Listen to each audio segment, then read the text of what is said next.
In Pit Lane would like to acknowledge the support of the following sponsors. We thank them for their support of In Pit Lane.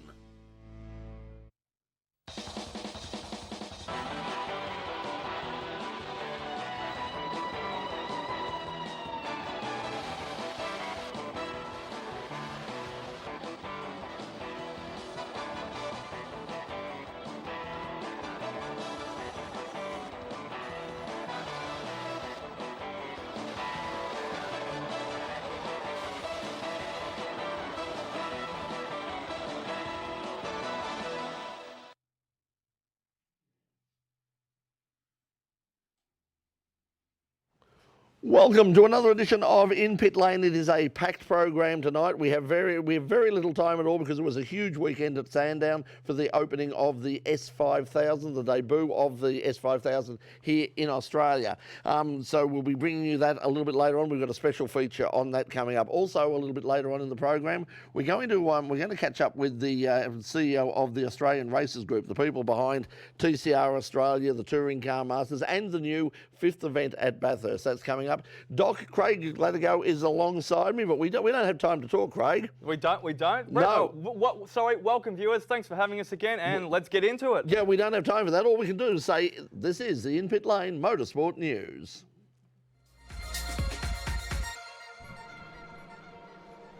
With all the attention on the new S5000 debut, the TCR series seemed a little bit like last year's puppy. There was still plenty to like from the 2-litre turbo pocket rockets, but one driver dominated the weekend. Argentinian driver Nestor Gialami won all 3 races, but it was local driver Will Brown who became the inaugural series champion despite an 8th place finish. Yeah, pretty exciting to wrap it up with a whole round to go, and it was awesome. But it was tough, that's for sure. I fenced it by myself on lap 1, which was disappointing, a bit bittersweet, but came straight back, so it was fantastic. A couple of highs and lows throughout the series, but really set up in those first couple of rounds. Yeah, a couple of highs and lows, but that's the inaugural season. You have problems here and there, and you get used to it. And I think we've done a really good job, so I can't thank the boys enough. Girolami may have found himself in the shadow of another visiting overseas driver this weekend, but his domination of all 3 races showed just how much experience counts in these front-wheel drive races. What an amazing weekend! What can I say? It felt fantastic. Congratulate all the team because they gave me a perfect car. It was a crazy 3rd race because I had a very good start, but then the guys from behind, they were catch up at the end. But the pace for the car was really good. I felt really confident with the car all the session.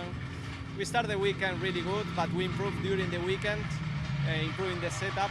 So I think we can say that we did our maximum. And congratulations also Will Brown, because he became a champion for this first season in TCR Australia. So congratulate to him and to his team, because they did a really good work all over the year.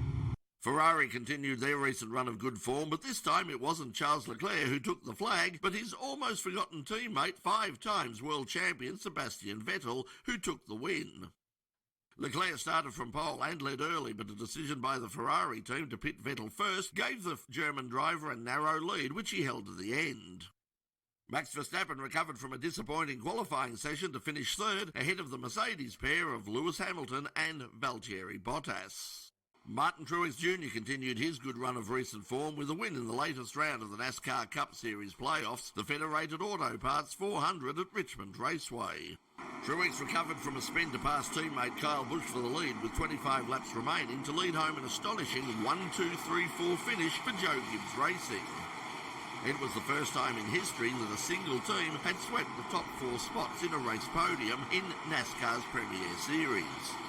Truex, the winner of last week's playoff opener at Las Vegas Speedway, has never won back-to-back races before. Now the driver of the number 19 Toyota has 6 wins this season, a season sweep at Richmond, and the lead in the NASCAR Series playoffs. Second-generation racer Colton Herta won his second ever IndyCar race with a dominant performance to win last Sunday's final round of the IndyCar season for 2019 at Laguna Seca. Herta led from the start and held off Australian driver Will Power to take the win. New Zealand's Scott Dixon was 3rd. Herta's win wasn't enough to win him the Rookie of the Year honours, which went to 5th place finisher Felix Rosenqvist. An 8th place finish to Joseph Newgarden was enough for him to clinch him his 2nd IndyCar Series championship. Marc Marquez has one hand on the title after another dominant race win at Aragon last weekend. The Spanish circuit's clearly a favourite for the hometown hero, who has now won the last 4 races held at the track.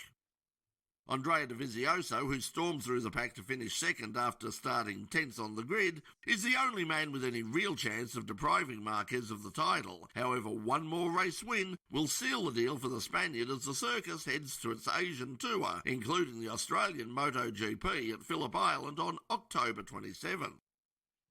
Australian rider Jack Miller had a great race at Aragon with a 3rd place finish, showing that once again he'll be a very real chance for victory in his home country Grand Prix in a month's time. A breakthrough 2019 win to Nissan in the latest round of the Super GT series at Sugo last weekend. Frederick Makoviecki and Koei Hirate delivered Nissan's first Super GT win of the season in a race made difficult by constant rain showers. Tadasuki Makino thrived in the wet conditions, charging through the field in the second half of the race to finish 2nd in the Honda he shares with Darin Karthikeyan. Sugo Matsuda and Ronnie Quintarelli finished 3rd in their GTR, completing a double podium for Nissan. Niri Fukuzumi and Shinichi Takagi strengthened their lead in the GT300 title race with a convincing win in their Honda over the Good Smile Racing Mercedes of Nobuturo Taniguchi and Tatsuya Kataoka, with Mario Nitta and Senna Sakaguchi 3rd in their Lexus. And that's the In Pit Lane news for the week commencing the 23rd of September 2019. We'll have more news next week. You're watching In Pit Lane when we return, a feature on last week's debut of the S5000s at Sandown. Also, we're going to have some live music a little later from our special guest, Cypress Oliphant. You're watching In Pit Lane. Don't go away. We'll be right back. Okay, that's there. We've had once again a chaotic start to the program. About half an hour ago, we didn't have a musical guest.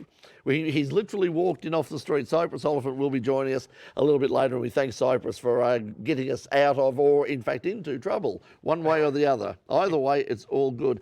Doc, we're going to talk about S5000 at Sandown. If you went out to Sandown on the weekend, you would realise, it was, like I said in the story, it wasn't just a good crowd for Shanna's Nationals on Sunday. It was a really good crowd. It just absolutely... It was massive. It took everybody by surprise. Yeah, okay, it wasn't a supercar. I've heard people say, oh, it's bigger than the supercar. No, it's not even close. But it was a really good crowd, and it just showed, as I say, you give the public what they want, they're going to come. But you were out there Saturday or Friday and Saturday with us. I was out there for 2 of the 3 days with you, and as I said, what did you think of them? Oh, it was spectacular. The enthusiasm, the atmosphere, and as I said, the vibe. Hate to quite an old movie, but it was just amazing out there. And I think you and I had cliche quotes all day because, in essence, you found the purists out there as well, though, too. I mean, you said to me at one stage, there was people out there you hadn't seen for years and years and years, and that was just in the media scrum that we were involved Yeah, I mean, it was really funny. I mean, the people who normally would not go anywhere, 1,000 miles near a Shanna's Nationals round, they all turned up to have a look. They all stayed the week. They were absolutely giving it away. It was... You don't want it to be a nostalgia thing, but obviously for a lot of people sort of my generation who remember the original Formula 5000s, they weren't Formula 5. This is a whole new category, but for what we saw on the first appearance of them, that was really, really encouraging. And now as we lived up to expectation, everything. And it's probably exceeded it. And we have to say, you'll see coming up in the story in just a moment as well. We interviewed Rubens Barrichello, amongst others. Rubens was thorough gentleman. He was so good on the weekend. And kind. I mean, we were privileged enough to participate in the low-key press conference. The man was forthright. He was open about himself, his racing, where he was in life, his sons that are racing now over in America. And he was so good with the kids. So many kids wanted to. And Jeremy, who was officiating at the meeting, one of our crew members, he was saying afterwards that at one stage some kids wanted a photo taken, not with him, but with one of the other drivers. And Rubens took the camera and took the photos for the kids. So he was great. We were lucky enough to grab an interview, which you'll see see shortly in the show a little bit later on the cut version of Channel 31. And after the interview, I remember seeing Todd Kelly and his kids. That was the funny thing, wasn't it? They were all bringing posters over, just an S5000 poster. It didn't have to be a particular Rubens Barrichello one, but I'm sure he would have signed hats, tattoos, shave, anything, legs. But he was signing everything. And I tell you what he did sign, and he shouldn't have done it because when you couldn't come on Sunday, our friend Richard Outram was out there, and at the end of the press conference, Richard had the pass, the hard card, and he got Rubens to sign that. Now, I don't know how... I thought that was mine. Yeah, well, I'm kidding. It's not anymore. Not anymore. I was going to say... Unless you want to see it on you, but no. he was... It's so funny. Everybody became a fan. I mean, it's not like he's a multiple world champion, but there is sort of a certain allure about a regular Formula One driver. But like I said, he was just so good. And as you'll see later on, there is no doubt in my mind that we will see him back again. He desperately wants to come back and do Albert Park. Yep. He is very desperate to do Mount Panorama, both in S5000 and also in supercars. Really, as he said, at the drop of a hat, all they have to do is ask me. At the press conference when we were chatting very liberally, the low-key one on the Friday, and he gave up a lot of his time, he said that at the drop of a hat, he said, when they rung me and asked me would I come and participate in this new series, he said it took me less than 2 minutes. He said it immediately put a smile on my face, and I'd love to be there. And he said any future events, count me in. So he was a thoroughman gentleman. As you said, though, he was great with the kids. And he even elaborated a little bit. I had a bit of a joke with him at the press conference. I said he was talking about his son racing up in the USA. And there were some really serious questions, and I tried to lighten things up a little bit because he went off a little bit key a bit in talking about his son racing in the US and how important it was in his life, and and things that are important to him now in life. And he said, he's doing really well for himself. I said, have you got him covered? And he says, yeah, I've still got him covered. Yeah, so the laptop? You want the laptop to the left. Oh, I see. Okay. My left or your left? No, you're that left. There we are. I think that's what they wanted. That's what they wanted, was it, Pete? That's what they want. This is inside baseballs. This is the stuff you only get from watching us on YouTube. You'll also get sort of some stuff in the S5000. We are just so tight tonight. I'm going to have to go home and probably stay up until 5 in the morning to cut this all together to a length that Channel 31 can use, but you're going to see pretty much the lot. So you'll see some of the stuff that the Channel 31 viewers won't. But speaking of uncut, almost uncut, what we will do is sort of over the next few days, probably after Thursday, is we will put the whole of the interview with Rubens Barrichello and Chris Lambden and a few of the others up, and some of the ones we didn't have time to put in on the story this week. But yep, it was really good. Look, put on your bucket list. Don't miss that interview. Yeah. He was an amazing man, and also I must a little bit of credit where credit's due as well too. It wasn't just Rubens. The other drivers, Tim Macro and Nesta from the TSR series, all the press conferences, every driver made themselves completely available to the media as much as possible. It was open house. It was quite the contrast to your regular sort of V8 supercar round, where it's like they seem to do their best to keep everybody hidden and no one wants to come out of their little hidey holes. But like Rubens was just walking around the garage, he was just wandering there, he was saying hello to people, he was signing autographs, he was taking photographs, and that was true of everybody. Matthew Brabham, everybody, they were all just out there enjoying themselves. Look, rather than sort of tell people, let's go back to Channel 31 now, and we can have a look at that story. So Pete, when they're ready, let's go back to C31. 4, 3. Welcome back to In Pit Lane. Well, as we said on the weekend, the S5000s made their Australian and, in fact, their world debut. It was something that we've been looking forward to for a long, long time. And, we spent plenty of time out there talking to some of the people involved and looking at some of the action on track. And now here's a feature story on the debut of S5000. For the handful of catering outlets were a clear indication that the organisers of last weekend's Shannon's Nationals round at Sandown had seriously underestimated the expected size of the crowd. It wasn't just a good crowd for a round of the Nationals, it was a good crowd, and the main attraction seemed to be the debut of the new S5000s. There's an old saying in show business that if you give the public what they want at a price they can afford, then you can't go wrong. So the return of a big, powerful, noisy V8-powered open-wheeler brought the crowds back to Sandown in their droves. Quelle surprise. The main race of the weekend sadly ended early after a big crash up the back straight kink after Alex Davison was tapped by the car of Matt Brabham. The wisdom of insisting on a modern FIA-approved chassis paid off immediately when Alex walked away from the big crash without a scratch. But the Sandown Armco didn't survive quite as well, bringing an early end to proceedings and giving Gary Rogers Motorsports supercar driver James Golding an impressive first-up win in the new class.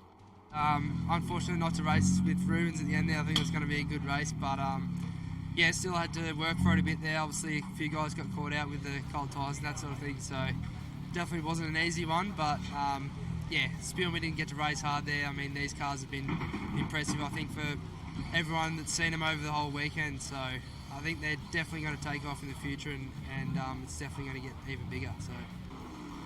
Second place went to the weekend star cameo, 11-time Grand Prix winner Rubens Barrichello. Barrichello was brilliant all weekend. The best word to describe him was charming. Nothing seemed too much trouble, and he was excellent with the crew, officials, other drivers, the media, and of course the fans. And there's no doubt that the Brazilian wasn't here just to make up the numbers. He was very much here to win it and enjoyed every second of his brief visit and is clearly hungry for more. I'm happy. It's been 7 years without driving those cars, and it's wonderful to be able to drive them.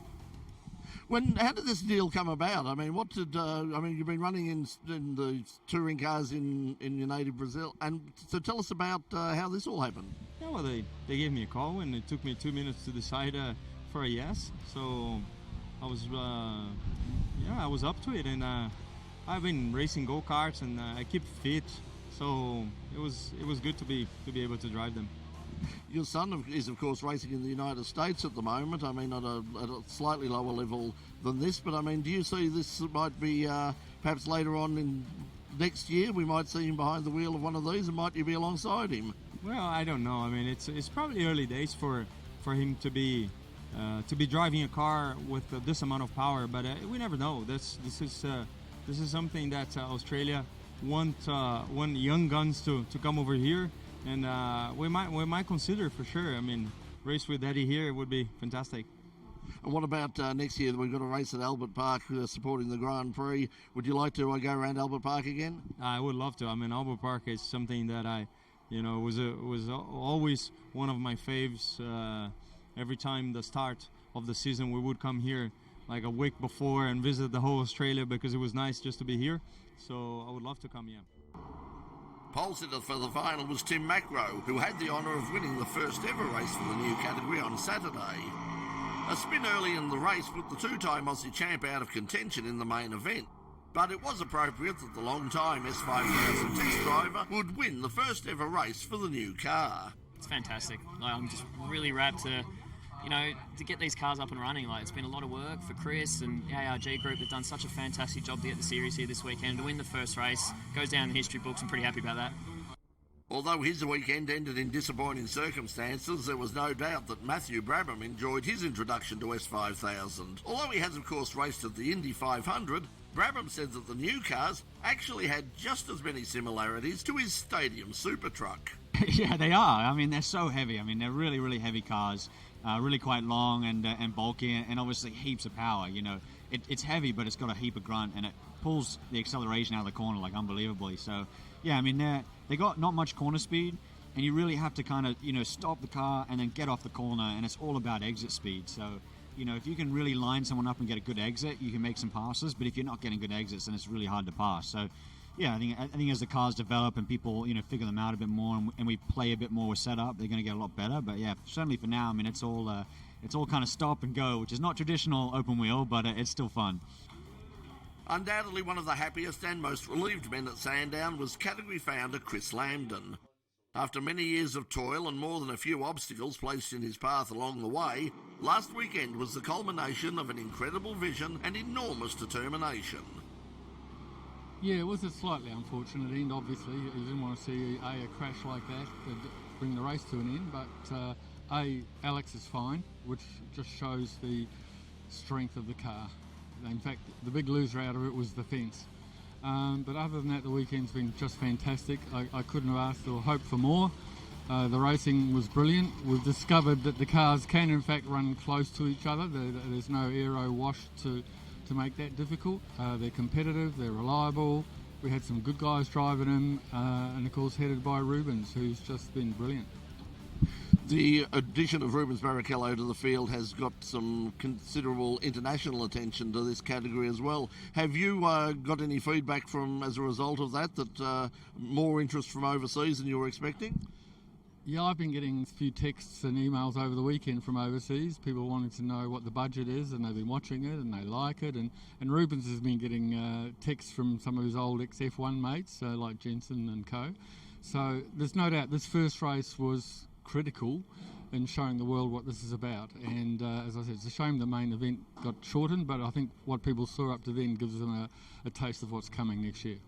Because over the years of doing in pit lane, we have what's called the second show syndrome. I mean, you build yourself up for the first, and everybody's really excited, and then the second show, that's when you really know whether this is going to work. So far for the second round at the Bend, what are you thinking? What are you looking at? We won't have Rubens back at this stage, but are you planning to bring in more special guest drivers to try and repeat the success of this? I guess we'll play that by ear. Now we'll just debrief after this race, see who from this field. A fair majority of the people that were in this race want to do the Bend. There'll be a couple of cars, Rubens' cars and Matt Brabham's car, obviously available. So judging by the texts and the inquiries we're getting, I don't think we'll have a lot of problem filling the cars for the Bend. And then beyond that, we've got the Grand Prix in March, and in that time frame, there's potential to build more cars if they're required. So, this last week with that confirmation, the Bathurst confirmation, and the massive crowd that was here, I've never seen a crowd here quite like it, other than for, a supercar race sort of 10 years ago. So I guess that tells you that we've possibly got the product half right. There's no doubt the debut of the first race of the new era was a huge success. But the proof of the concept will come at future rounds, as we see just how many drivers and teams are prepared to put their money where their mouths are and embrace the new class, and hopefully give Australia the sort of premier open wheel category we've needed so desperately since the death of Formula 5000 4 decades ago. We're going to take a break now on Channel 31. When we come back, we'll catch up with the CEO of the Australian Races Group, Matt Braid. Also, live music from Cypress Oliphant. Don't go away. We'll be right back. Okay, if we can have Cypress into position for his...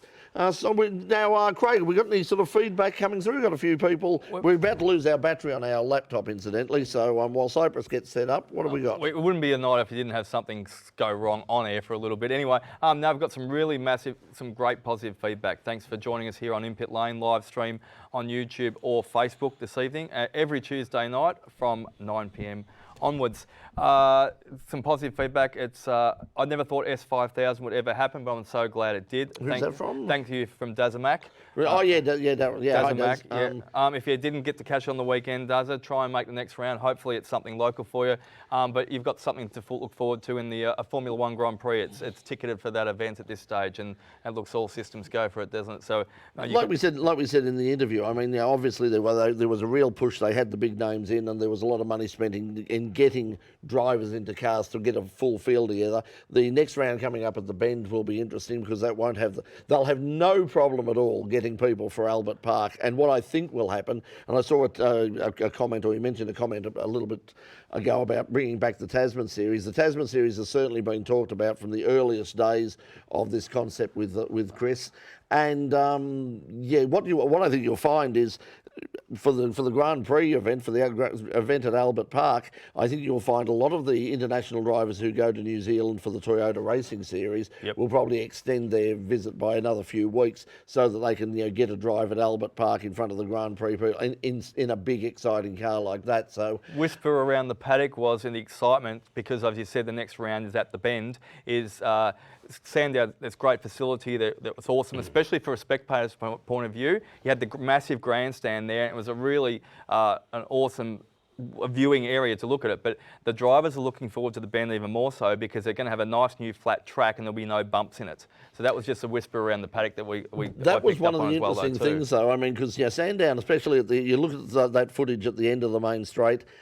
It's very, very bumpy at Sandown, but they handled the bumps a lot better than, say, like we had Formula 3 at the same venue a few years ago. Cars were becoming airborne there, and I didn't really see that with the S5000. So they're a heavier car. They're not as aerodynamically sensitive as a Formula 3 car. So I think that they've been designed for local conditions. So they move around a bit, but certainly everybody was looking forward to getting to the bend because they could open them up a bit more run. They could be a bit braver at the bend. There's not as much to hit. We had full access to the pits, to the paddock in the pits, etc. like that, and thank you to all the teams that gave us some feedback. One of the, I think the engineers was telling us that it doesn't matter where they go, whether it's Australian Grand Prix, back at Sandown, the bend, or even Mount Panorama, they can change the ride height. It's adaptable. It's a modern machine. It's a brand spanking new machine, and it's adaptable to Australian conditions, just like a radial car is back in the Holdens with the HRTS back in the they've deliberately limited the aerodynamics on the thing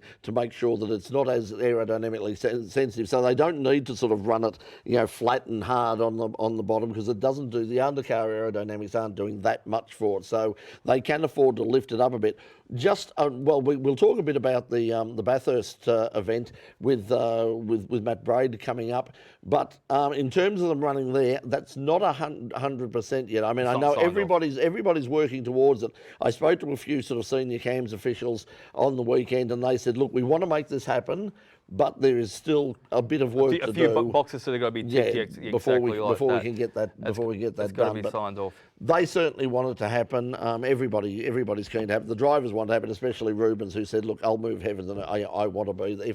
If they run, I want to be there." Just to hear the roar of a 5.2 litre V8 going around a track again in open air. No covering, no extra muffling. Just bang, it was just massive. Well, unfortunately they weren't. That was the thing that I think that was missing from the golden days of Formula 5. They didn't have that earth-shaking noise, but of course, we're in a new era now, and earth-shaking noises are not particularly welcome by a lot of people, unfortunately. I don't understand it's a gentle thunder down under again. It is gentle. It was beautiful. It was like white noise. It was a symphony. It was magic. Speaking of magic and symphonies and beautiful music, coming up right now is our musical guest, Cypress Oliphant. Like I said, we were expecting a band in tonight, and at the last minute they had to cancel, and we sort of sent out some of our crew, worked the phones, and Cypress at the very last minute said, "Yeah, I'll come in and help you guys out." So we do thank him. He's on Instagram, and you'll probably want to catch up with his stuff. There's his details there on Instagram, Cypress Oliphant on Instagram. But right now, for our In Pit Lane YouTube viewers, he's going to play for us one of his songs, which is Hurricane. Here's Cypress Oliphant. 1, 2, 1, 2, 3, 4.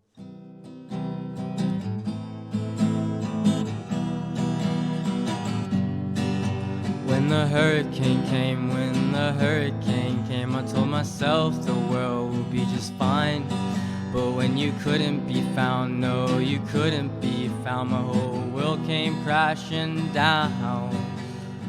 Where did you go? Where did you go? And the water would flow through all the roads, waterfalls down the street. I know a place where we can wet our feet, 'cause the playgrounds turn to quicksand. Boy, oh boy, I wanna be a man, 'cause I don't understand it. Why would God have planned it? Who would have thought that this would be so draining? 6 days in and they keep on raining.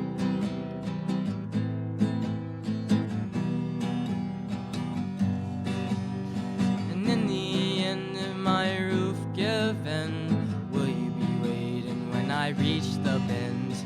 Reality's harsh, but it's fun to pretend. I'm in the eye of the storm and I face the winds. In piles, drowning in the grass. If I see God, I'm gonna kick some ass. Fire ants all murky drinking up the water. It's amazing how quick my beliefs will falter.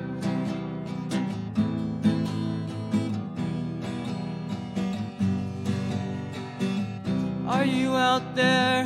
Are you okay? I've been thinking about you all damn day. Lost my mind, I lost my pod. Can't blame the storm wrapped up in its claws. I'm collapsing with the power lines, falling branches on this body of mine.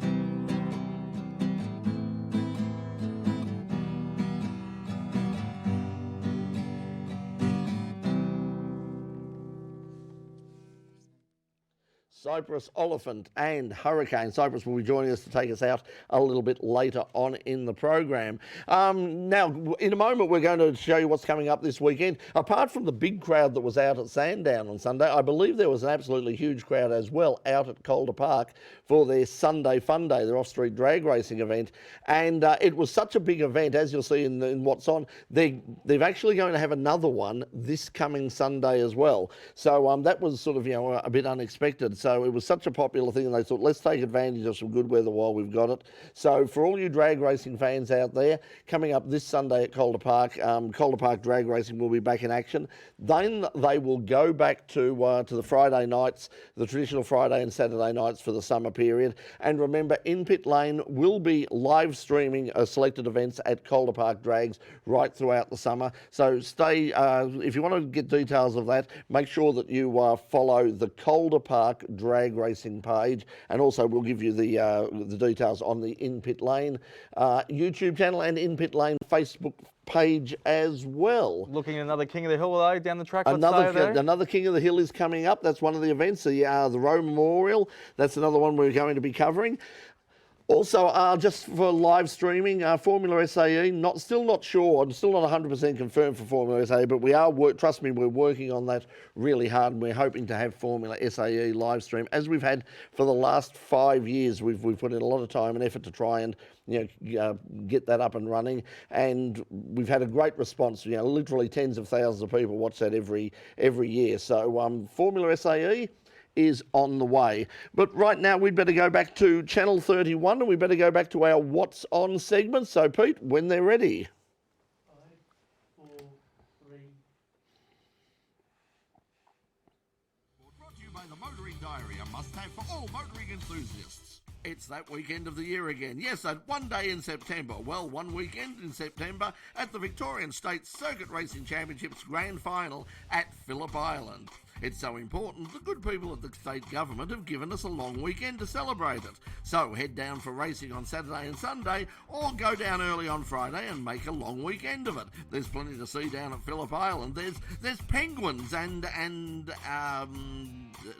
there's penguins and the Victorian State Circuit Racing Championships Grand Final.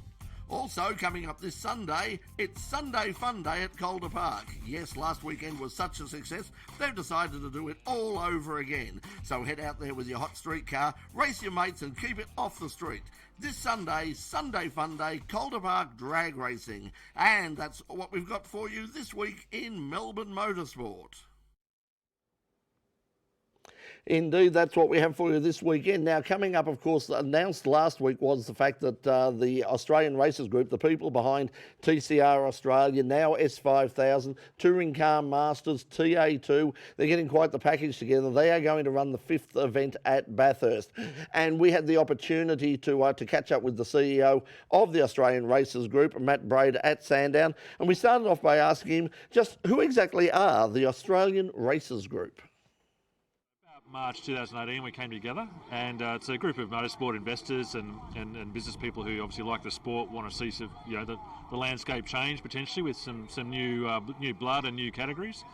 And S5000 was always going to be part of that, and was sort of obviously a bit lower profile because of work behind the scenes. But then the TCR opportunity came up, and from that obviously we kicked off with TCR and now TCM as well, and TA2, sort of working with that group as well, and maybe some other opportunities going forward. And then on the event side, the Bathurst 6 Hour and now the 5th Bathurst event. So it's happened a lot quicker than what we thought.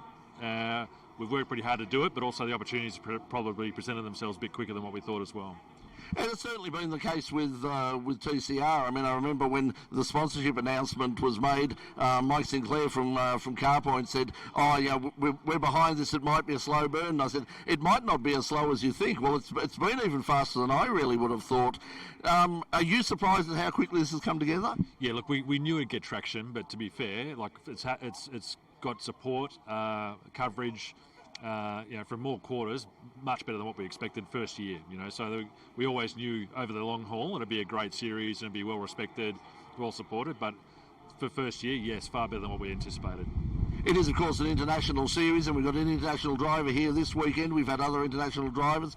Long term, where do you see this fitting in terms of the region, in the Asia Pacific region, and in the World Series as well? Yeah, look, it's been great to see. Obviously, Jean Calverne before, and obviously Nesto coming out this weekend. To have the international drivers come out and play with our guys is fantastic. It bodes well for us what the international guys think of the series, and we've heard from obviously TCR head office and WSC saying that the Australian series, from a profile perspective, is certainly up there and going really well from teams, drivers, and manufacturers, which is very pleasing.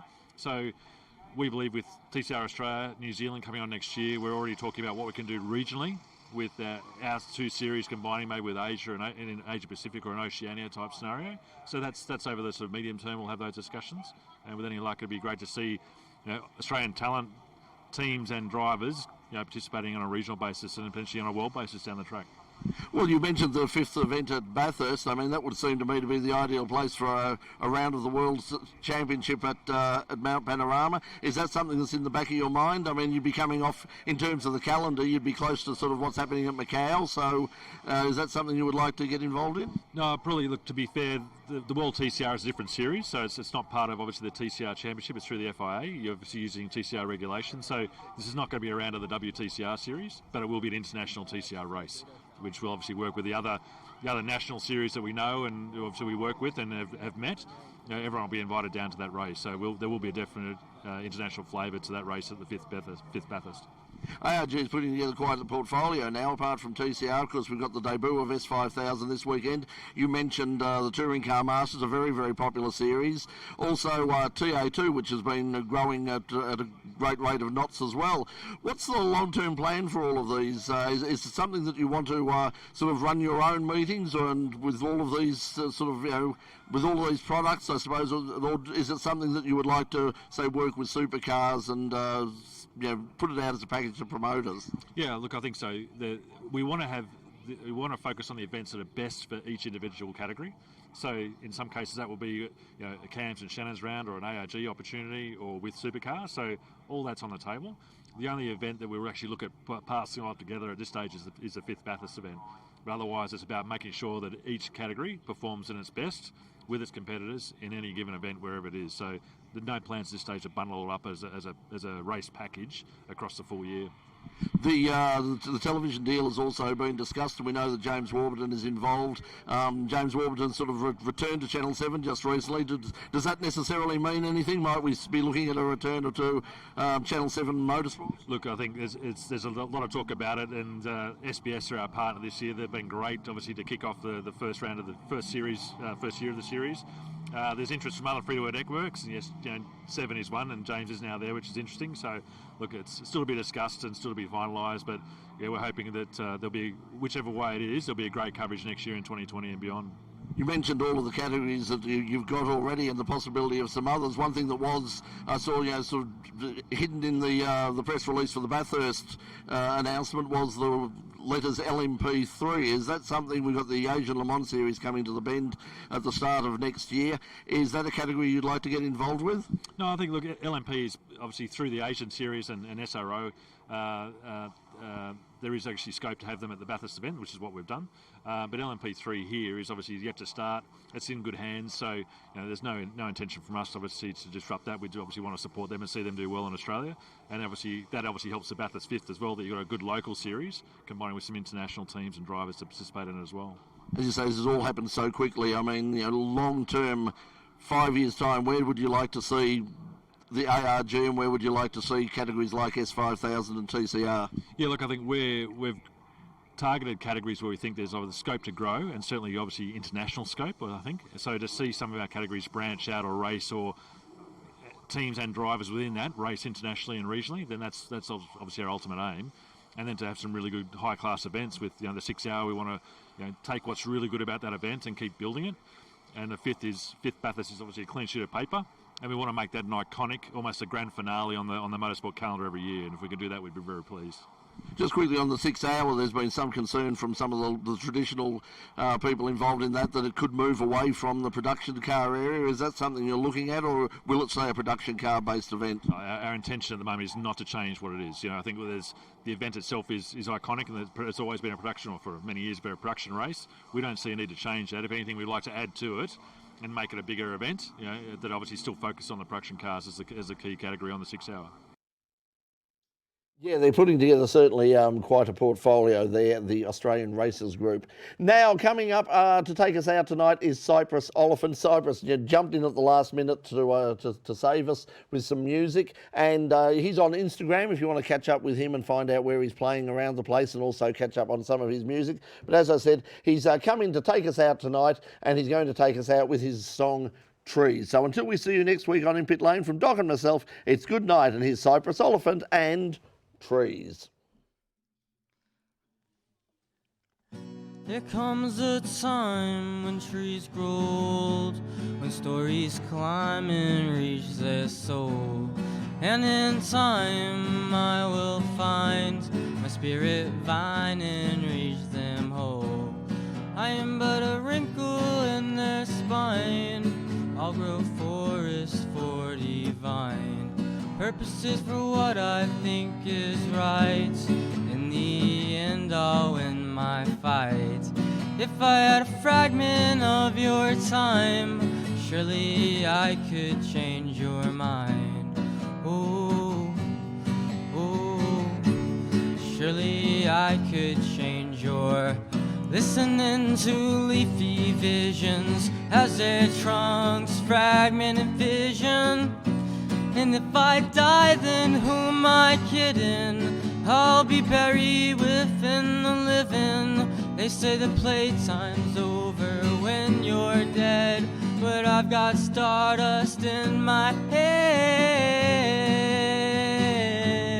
In my head, in my. Even if I came back as an aspen, I would grow through the fire and ash pit. My mouth is a creosote, railroad ties ramming down my throat. And if I die, then who am I kidding? I'll be buried within the living. They say the playtime's over when you're dead, but I've got stardust in my head.